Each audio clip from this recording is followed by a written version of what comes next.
তো উনি বলতেছেন খালেদ মহিউদ্দিনের যদি সাহস থাকে হাসনাত আব্দুল্লাহকে প্রশ্ন করেন বেকার ছাত্র থেকে তিনি কিভাবে 10 থেকে 15 কোটি টাকা খরচ করে এমপি হয়েছে, এই টাকা হয়েছে, এই টাকা কোত্থেকে এসেছে?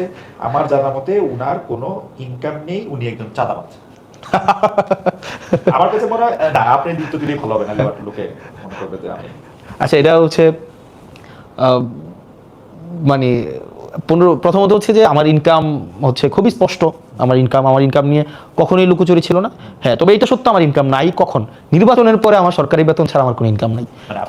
না, এখন আমি আমার যেই কোর্সের সাথে আমার এখন হচ্ছে এবার এডমিশনে হয়তো আমি নতুন করে চুক্তি করতে পারি, কিন্তু নির্বাচন পরে মানে নির্বাচন হচ্ছে আপনার 2026 সালের ফেব্রুয়ারির 17 তারিখ আমাদের শপথ হয়েছে। আমি সবাই জানে আমি 1,74,000 টাকা বেতন পাই এখন, মানে আমার 1,74,000 টাকা বেতন মাসে আসে। এটা হচ্ছে অগাস্ট মাস, এই পর্যন্ত এর বাইরে আমার আসলে কোনো ইনকাম নাই, এটা সত্য।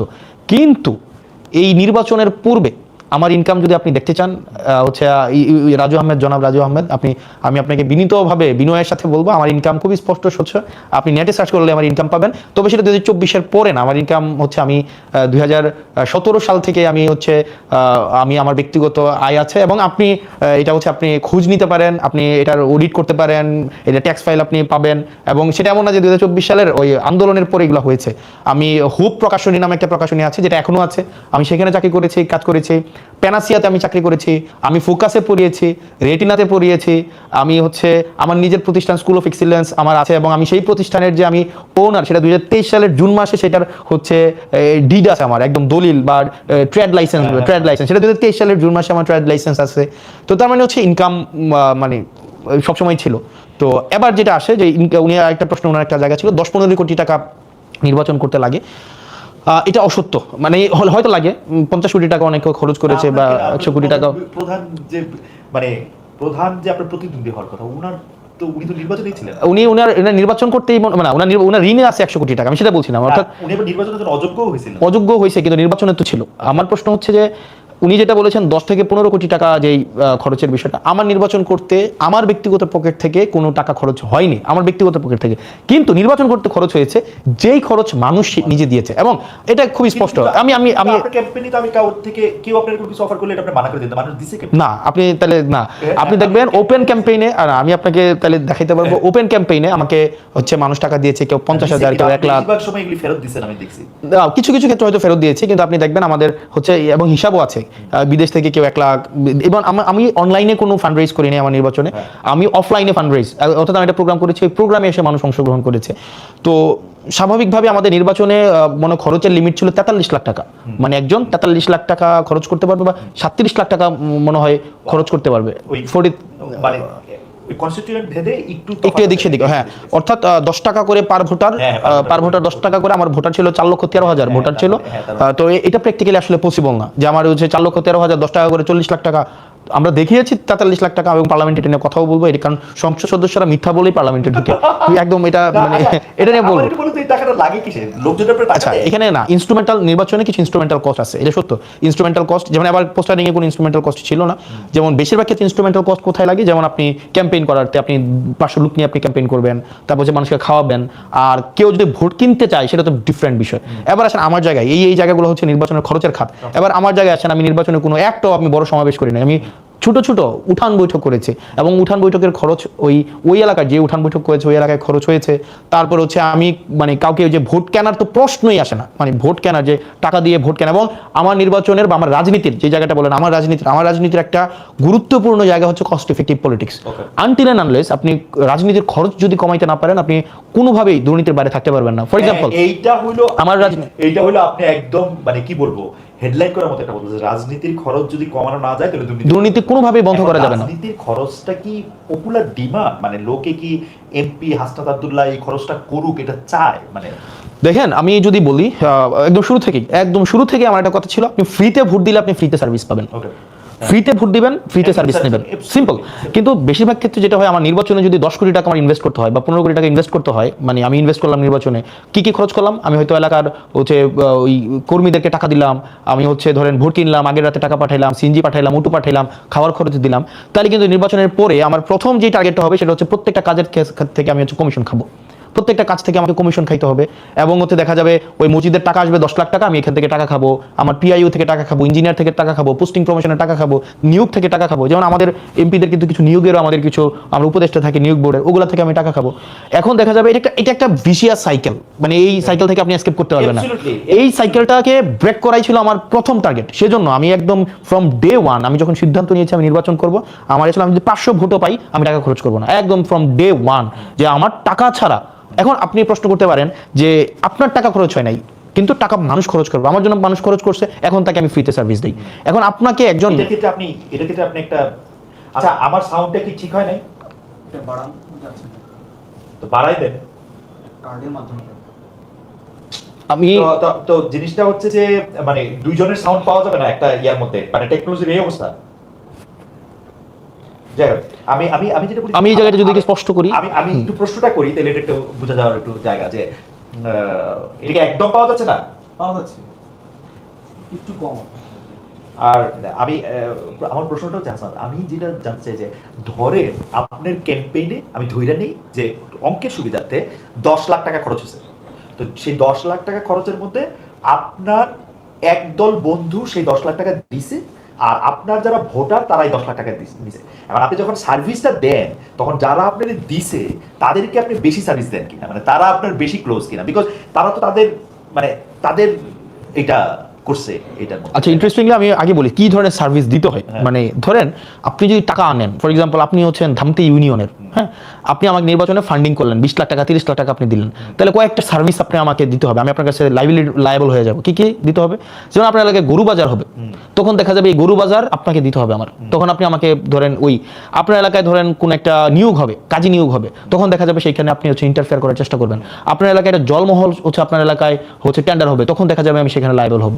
এখন প্রশ্ন হচ্ছে আমি কি এই ধরনের কোনো ব্যক্তি থেকে টাকা এনেছি কিনা, তাদেরকে এই সুযোগটা দিয়েছি কিনা? উত্তর হচ্ছে না। অর্থাৎ কোনো একটা নির্দিষ্ট ব্যক্তি আমাকে 50 লাখ টাকা দিবে, 20 লাখ টাকা দিবে, 10 লাখ টাকা দিবে, এবং সেটা হচ্ছে কি যে, এবং সেটা হচ্ছে একদম আপনার আর আমার নিজস্ব বোঝাপড়া থাকবে, বিষয়টা এমন না। আমাকে যদি মানুষ টাকা দিতে চেয়েছে সেটা প্রকাশ্য দিবালোকে সবার সামনে যে আমি টাকা দিতে চাচ্ছি, অন কন্ডিশন যে আমি আপনার কাছে অ্যাকাউন্টেবল না, এবং এর বিনিময়ে আমি আপনাকে কিছু দিতে পারবো না, এবং এটা দেবিদ্বারের সবাই জানে। না, এখন ইয়েস, এটা থাকবে কখন? এটা থাকবে কখন? যখন আপনি তার সাথে কোনো ধরনের সিক্রেট কোনো আন্ডারস্ট্যান্ডিং এ যাবেন, যেমন যেহেতু এটা প্রকাশ্যে, এবং এটা যে আমি আপনাকে টাকা দিবেন, এটা হচ্ছে যদি দিয়েছেন নির্বাচনে, এবং আমাদের একটা কমিটি ছিল, এবং এই টাকা আমরা সরাসরি কোনোভাবে ইয়া করি নাই, এবং আমরা বেশিরভাগ ক্ষেত্রে আমার নির্বাচনে যেটা করেছি, instead of receiving liquid money, আমরা বলেছি ওকে ফাইন, আপনি আপনার এলাকার দায়িত্ব নেন, আপনি আপনার এলাকার হয়তো ধরেন এই প্রোগ্রামটা করেছেন, ওখানে খাওয়ার দায়িত্ব দেন, অথবা এটা হচ্ছে ব্যানারটা করে দেন, অথবা চ্যাটগুলো দিয়ে দেন, সিম্পল।